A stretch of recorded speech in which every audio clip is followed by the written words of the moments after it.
Hello everyone. विद्यालय शिक्षा ऐन 2079 को परिच्छेद 1 मैले यस च्यानलमा अपलोड गरिसकेकी छु। हजुरहरूले हेर्नुभएको छैन भने हेर्नुहोला। परिच्छेद 2 विद्यालय स्थापना तथा सञ्चालन। दफा 3 सार्वजनिक विद्यालयको स्थापना र सञ्चालन। उपदफा 1 यो ऐन प्रारम्भ भएपछि सार्वजनिक विद्यालयको स्थापना र सञ्चालन स्थानीय तहले गर्नेछ। स्थानीय तहले राष्ट्रिय मापदण्डको अधीनमा रही देखाएका आधारमा विद्यालयको स्थापना र सञ्चालन गर्नुपर्नेछ। क विद्यालय नक्साङ्कन। ख विद्यालय सञ्चालनको लागि आवश्यक लगानी वा स्रोतको निश्चितता। उपदफा 3 यो ऐन प्रारम्भ हुँदाका बखत तत्काल प्रचलित कानुन बमोजिम अनुमति वा स्वीकृति लिई सञ्चालनमा रहेका सामुदायिक विद्यालय यसै ऐन बमोजिम स्थापना र सञ्चालन भएको मानिनेछ। दफा 4 निजी लगानीका विद्यालयको स्थापना र सञ्चालन। यो ऐन प्रारम्भ भएपछि निजी लगानीको विद्यालय शैक्षिक गुठी अन्तर्गत स्थापना र सञ्चालन हुन सक्नेछ। उपदफा 2 उपदफा 1 मा जुनसुकै कुरा लेखिएको भए तापनि यो ऐन प्रारम्भ हुँदाका बखत प्रचलित कानुन बमोजिम स्थापना भई सञ्चालनमा रहेका निजी लगानीका विद्यालय यस ऐनको अधीनमा रही सञ्चालन गर्न बाधा पुर्याएको मानिने छैन। उपदफा 3 यो ऐन प्रारम्भ हुनुभन्दा अघि प्रचलित कम्पनी कानुन बमोजिम स्थापना भएका विद्यालय सार्वजनिक वा निजी गुठीको रूपमा र निजी गुठीको रूपमा स्थापना भई सञ्चालनमा रहेका विद्यालयलाई सार्वजनिक शैक्षिक गुठीको रूपमा रूपान्तरण गरी सञ्चालन गर्न सकिनेछ। उपदफा 4 उपदफा 3 बमोजिम शैक्षिक गुठीको रूपमा रूपान्तरण गर्नु अघि त्यस्तो संस्थागत विद्यालयले दायित्व फरक गर्नुपर्ने छ। उपदफा 5 उपदफा 3 मा बमोजिम सार्वजनिक शैक्षिक गुठीमा रूपान्तरण हुन चाहने विद्यालयलाई प्रोत्साहन गर्न आवश्यक छुट तथा सुविधा दिन सकिनेछ। उपदफा 6 सार्वजनिक शैक्षिक गुठीमा रूपान्तरण सम्बन्धी अन्य व्यवस्था तोकी बमोजिम हुनेछ। 7 सामाजिक धार्मिक वा कल्याणकारी संस्थाले मुनाफा नलिने उद्देश्य राखी विद्यालय सञ्चालन गर्न चाहेमा स्थानीय तहमा दर्ता गरी सार्वजनिक शैक्षिक गुठी अन्तर्गत विद्यालय स्थापना र सञ्चालन गर्न सक्नेछ। दफा 5 विशेष प्रकृतिका विद्यालयको स्थापना र सञ्चालन। यस ऐनमा अन्यत्र जुनसुकै कुरा लेखिएको भए तापनि नेपाल सरकार वा प्रदेश सरकारले सम्बन्धित स्थानीय तहसँगको समन्वयमा राष्ट्रिय मापदण्डको अधीनमा रही देहाय बमोजिमका खास वा विशिष्ट प्रकृतिका नमुना विद्यालय स्थापना र सञ्चालन गर्न सक्नेछ। क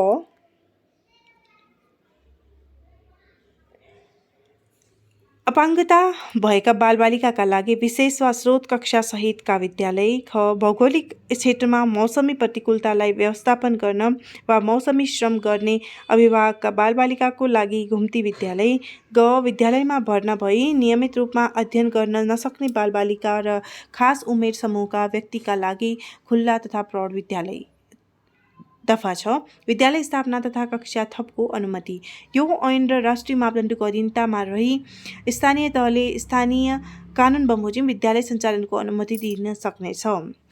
उपदफा 1 मा जुनसुकै कुरा लेखिएको भए तापनि विद्यालयको नक्साङ्कनमा आवश्यक पहिचान नभएको स्थान वा सञ्चालनका लागि स्रोत तथा शिक्षकको निश्चितता नभएको अवस्थामा कुनै पनि प्रकारका विद्यालय स्थापना तथा सञ्चालन गर्न वा कक्षा वा तह थप गर्न अनुमति दिन पाइने छैन। निजी लगानीका विद्यालयको स्थापना र कक्षा थपको स्वीकृति प्रदान गर्दा तोकिए बमोजिमको धरौटी माग गर्नुपर्नेछ। विद्यालय स्थापना र कक्षा थप गर्न अनुमति दिने सम्बन्धी अन्य व्यवस्था तोकी बमोजिम हुनेछ। दफा 7 माध्यमिक शिक्षामा हुने पढाइ सम्बन्धी व्यवस्था। माध्यमिक तहमा देहाएका धार स्ट्रिममा पढाइ हुन सक्नेछ। क साधारण शिक्षा। ख संस्कृत शिक्षा वा ग प्राविधिक शिक्षा। 8 शिक्षणको माध्यम भाषा। शिक्षणको माध्यम भाषा नेपाली, संस्कृत मातृभाषा वा अङ्ग्रेजी हुन सक्नेछ। उपदफा 2 उपदफा 1 मा जुनसुकै कुरा लेखिएको भए तापनि कुनै विदेशीले नेपालमा अध्ययन गर्दा अनिवार्य नेपाली विषयको सट्टा निजले चाहेमा पाठ्यक्रममा निर्धारित भाषामध्ये कुनै एक भाषागत विषय अध्ययन गर्न सक्ने छ। उपदफा 1 मा जुनसुकै कुरा लेखिएको भए तापनि नेपाली मौलिक कला, संस्कृति, सभ्यता, सामाजिक रहनसहन समेटिएका सामाजिक अध्ययनका विषयहरू नेपाली वा मातृभाषाको माध्यमबाट अध्यापन गराउनु पर्नेछ। शैक्षिक गुठी सम्बन्धी व्यवस्था दफा 9 मा यस ऐन बमोजिम शैक्षिक गुठी अन्तर्गत विद्यालय स्थापना गर्न चाहनेले अनुमतिको लागि निवेदन दिनुभन्दा अगावै त्यस्तो गुठीको विधान प्रदेश सरकारको शिक्षा विषय हेर्ने मन्त्रालय वा सो मन्त्रालयले तोकेको निकायमा दर्ता गर्नुपर्नेछ। उपदफा 1 बमोजिमको शैक्षिक गुठीको विधानमा देखाएका विषय उल्लेख गर्नुपर्नेछ। क शैक्षिक गुठी सञ्चालक ट्रस्टी सङ्गठित संस्थाको रूपमा हुनुपर्ने। ख सार्वजनिक वा निजी शैक्षिक गुठीको पहिचान खुलेको हुनुपर्ने। ग सञ्चालक बोर्डमा कम्तीमा 5 जना सदस्य हुनुपर्ने। घ शैक्षिक गुठीको आय व्ययको लेखा प्रचलित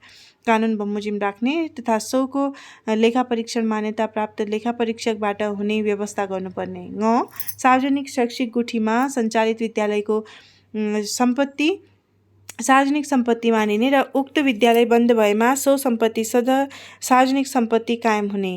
च निजी शैक्षिक गुठीको तत्काल कायम रहेको गुठीका सञ्चालकले आफ्नो जीवनकालमा वा शेषपछि गुठियारको रूपमा काम गर्ने आफ्नो उत्तराधिकारी तोक्न सक्ने। उपदफा 3 शैक्षिक गुठी अन्तर्गत सञ्चालन हुने विद्यालयको विधान दर्ता सम्बन्धी अन्य व्यवस्था तोके बमोजिम हुनेछ। दफा 10 विदेशी बोर्ड वा शिक्षण संस्थासँग आबद्ध भएका विद्यालयको सञ्चालन नेपालमा रहेका विदेशी नागरिकका छोराछोरीको अध्ययन गराउने प्रयोजनका लागि विदेशी मुलुकको पाठ्यक्रममा आधारित विद्यालय स्थापना गर्न तथा त्यस्तो विद्यालय आफैले सञ्चालन गर्ने नेपालस्थित कूटनीतिक नियोगबाट अनुरोध भई आएमा मन्त्रालयले शर्त तोकी विद्यालय स्थापना गर्न अनुमति दिन सक्नेछ। नेपालका विद्यालयमा पठन पाठन नहुने नवीनतम प्रविधिको कुनै खास विषयमा विदेशी बोर्ड वा शिक्षण संस्थासँग सम्बन्धन लिई विद्यालय स्थापना गर्न विदेशी कूटनीतिक नियोगको सिफारिस सहित मन्त्रालयमा निवेदन दिएमा मन्त्रालयले शर्त तोकी त्यस्तो विद्यालय स्थापना गर्न अनुमति दिन सक्नेछ। उपदफा 1 र 2 बमोजिम अनुमति प्राप्त विद्यालयले मन्त्रालयले तोकेको शर्त बमोजिम विद्यालय सञ्चालन गर्नुपर्नेछ र त्यसरी तोकेको शर्तको पालना नगरी विद्यालय सञ्चालन गरेमा मन्त्रालयले जुनसुकै बखत त्यस्तो विद्यालय बन्द गर्न आदेश दिन सक्नेछ। यो ऐन प्रारम्भ हुँदाका बखत कूटनीतिक नियोगबाट सञ्चालित विद्यालय कूटनीतिक नियोगको सिफारिसमा मन्त्रालय वा नेपाल सरकारसँगको सम्झौता बमोजिम सञ्चालित विद्यालयले यसै ऐन बमोजिम अनुमति प्राप्त गरेको मानिनेछ। यस दफा बमोजिमको विद्यालयको स्थापना सञ्चालन र अनुगमन तथा निरीक्षण सम्बन्धी व्यवस्था अन्य व्यवस्था तोकिए बमोजिम हुनेछ। दफा 11 विदेशमा नेपाली शैक्षिक कार्यक्रम सञ्चालन गर्ने सम्बन्धी व्यवस्था। कुनै व्यक्ति वा सङ्गठित संस्थाले विदेशस्थित विद्यालय वा शिक्षण संस्थामा नेपाली पाठ्यक्रम बमोजिम शैक्षिक कार्यक्रम सञ्चालन गर्न चाहेमा मन्त्रालय समक्ष देखाएको विवरण सहित निवेदन दिनुपर्नेछ। क सम्बन्धित देशको कानुन बमोजिम प्राप्त गरेको अनुमति वा मनसाय पत्र। ख सम्बन्धित मुलुक हेर्ने नेपाली कूटनीतिक नियोगको सिफारिस। उपदफा 2 उपदफा 1 बमोजिमको निवेदन उप मन्त्रालयले जाँचबुझ गर्दा उपयुक्त देखेमा त्यस्तो शैक्षिक कार्यक्रम सञ्चालनका लागि अनुमति दिनेछ। उपदफा 3 विदेशमा नेपाली शैक्षिक कार्यक्रम सञ्चालन गर्ने सम्बन्धमा अन्य व्यवस्था तोकिए बमोजिम हुनेछ। दफा 12 विद्यालयको स्थानान्तरण गर्न गाभ्न नाम परिवर्तन गर्न वा बन्द गर्ने सम्बन्धी व्यवस्था। विद्यालय स्थानान्तरण गर्ने गाभ्ने तह घटाउने नाम परिवर्तन गर्ने वा बन्द गर्ने सम्बन्धी व्यवस्था विद्यालयको नक्साङ्कन तथा राष्ट्रिय मापदण्डको अधीनमा रही स्थानीय कानुनले निर्धारण गरे बमोजिम हुनेछ। उपदफा 2 उपदफा 1 बमोजिम गरेको काम कारबाहीको जानकारी स्थानीय तहले राष्ट्रिय किताबखाना शिक्षक र शिक्षा विभागलाई दिनुपर्नेछ। दफा 13 विद्यालय कोष। प्रत्येक विद्यालयमा एउटा विद्यालय कोष हुनेछ। उपदफा 1 बमोजिमको कोषमा देखाएका रकम रहनेछन्। क नेपाल सरकार प्रदेश सरकार वा स्थानीय तहबाट प्राप्त अनुदान रकम। ख चन्दा वा दान दातव्य प्राप्त रकम। ग स्वदेशी व्यक्ति वा संस्थाबाट प्राप्त रकम। घ विदेशी सरकार अन्तर्राष्ट्रिय सङ्गठित संस्था वा व्यक्तिबाट प्राप्त सहयोग रकम। ङ अन्य स्रोतबाट प्राप्त रकम। दफा 3 उपदफा 2 को खण्ड ग बमोजिम विदेशी सरकार अन्तर्राष्ट्रिय सङ्गठित संस्था वा व्यक्तिबाट नगद वा वस्तुगत सहायता प्राप्त गर्नु अघि नेपाल सरकारको अर्थ मन्त्रालयको स्वीकृति लिनुपर्नेछ। उपदफा 4 विद्यालयको सबै खर्चहरू उपदफा 1 बमोजिमको कोषबाट बेहोरिनेछ। उपदफा 5 विद्यालयको लेखा परीक्षण प्रचलित कानुन बमोजिम हुनेछ। उपदफा 6 उपदफा 1 बमोजिमको कोषको खाता सञ्चालन र लेखा परीक्षण सम्बन्धी अन्य व्यवस्था तोके बमोजिम हुनेछ। दफा 14 विद्यालयको सम्पत्ति सार्वजनिक विद्यालयको हक भोगमा रहेको सम्पत्ति सार्वजनिक सम्पत्ति हुनेछ। सार्वजनिक शैक्षिक गुठी अन्तर्गत सञ्चालित विद्यालयको सम्पत्ति सार्वजनिक सम्पत्ति मानिनेछ। सार्वजनिक शैक्षिक गुठी अन्तर्गत सञ्चालित विद्यालय कुनै कारणले बन्द भएमा वा सञ्चालन हुन नसक्ने भएमा त्यस्तो विद्यालयको चल अचल सम्पत्ति नेपाल सरकारको स्वीकृतिमा स्थानीय तहले अर्को कुनै सार्वजनिक विद्यालय वा सार्वजनिक शैक्षिक संस्थाको काममा प्रयोगमा ल्याउन सक्नेछ। सार्वजनिक विद्यालयको देहायको अवस्थाको सम्पत्ति नेपाल सरकारको स्वीकृतिमा अन्य सार्वजनिक विद्यालय वा सार्वजनिक शैक्षिक संस्था सञ्चालनको लागि उपयोग गर्न स्थानीय तहले आवश्यक व्यवस्था मिलाउन सक्नेछ। क अनुमति रद्द वा बन्द गरिएको विद्यालयको सम्पत्ति। ख गाभिएको वा गाप्ने सार्वजनिक विद्यालयले उपयोग गर्न नसक्ने सम्पत्ति। उपदफा 4 सार्वजनिक विद्यालयको नाममा रहेको जग्गा बिक्री गर्न, हक स्थानान्तरण गर्न, धितो राख्न वा सट्टापट्टा गर्न पाइने छैन। उपदफा 4 मा जुनसुकै कुरा लेखिएको भए तापनि सार्वजनिक विद्यालयको भवन परिसर खेल मैदानसँग जोडिएको कुनै व्यक्तिको जग्गासँग सार्वजनिक विद्यालयको जग्गा सट्टापट्टा गर्नुपर्ने भएमा नेपाल सरकारको स्वीकृतिमा सट्टापट्टा गर्न सकिनेछ। कुनै व्यक्ति वा संस्थाले सार्वजनिक विद्यालयलाई दान दिएको जग्गा विद्यालयको काममा बाहेक अन्य काममा प्रयोग गर्न, बिक्री गर्न वा लिजमा दिन पाइने छैन। प्रचलित कानुनमा जुनसुकै कुरा लेखेको भए तापनि यो ऐन प्रारम्भ हुँदाका बखत सार्वजनिक विद्यालयले सरकारी वा सामुदायिक जग्गामा विद्यालयको भौतिक संरचना निर्माण गरी भोगचलन गर्दै आएको रहेछ र त्यस्तो विद्यालय अन्य स्थानमा स्थानान्तरण गर्न उपयुक्त नहुने देखिएमा स्थानीय तहको सिफारिसमा नेपाल सरकारको स्वीकृतिले त्यस्तो जग्गा सार्वजनिक विद्यालयको नाममा रजिस्ट्रेसन गर्न सकिनेछ। विद्यालयको सम्पत्ति संरक्षण र प्रयोग सम्बन्धी अन्य व्यवस्था तोके बमोजिम हुनेछ। दफा 15 शुल्क सम्बन्धी व्यवस्था सार्वजनिक विद्यालयले विद्यार्थीको नाममा कुनै किसिमको शुल्क लिन पाउने छैन। उपदफा 2 निजी लगानीका विद्यालयले राष्ट्रिय मापदण्डको अधीनमा रही स्थानीय तहले तोकेको शीर्षक र सीमाभित्र रही शुल्क लिन सक्नेछ। दफा 16 प्रधानाध्यापक सम्बन्धी व्यवस्था प्रत्येक विद्यालयमा एकजना प्रधानाध्यापक रहनेछ। विद्यालयको प्रधानाध्यापक छनौटको लागि जिल्ला शिक्षा कार्यालयको प्रमुखको अध्यक्षतामा सम्बन्धित स्थानीय तहको प्रमुख प्रशासकीय अधिकृत वा शिक्षा शाखा प्रमुख र जिल्ला शिक्षा कार्यालयले तोकेको शिक्षाविद रहेको 3 जना सदस्य रहेको छनौट समिति रहनेछ। प्रधानाध्यापकको योग्यता, छनौट पदावधि, निजको काम कर्तव्य र अधिकार सम्बन्धी अन्य व्यवस्था तोके बमोजिम हुनेछ। दफा 17 विद्यालय व्यवस्थापन समिति विद्यालयको व्यवस्थापन, रेखदेख र सञ्चालन गर्न प्रत्येक विद्यालयमा स्थानीय कानुनमा व्यवस्था भए बमोजिम बढीमा 7 सदस्य रहेको विद्यालय व्यवस्थापन समिति रहनेछ। दफा 18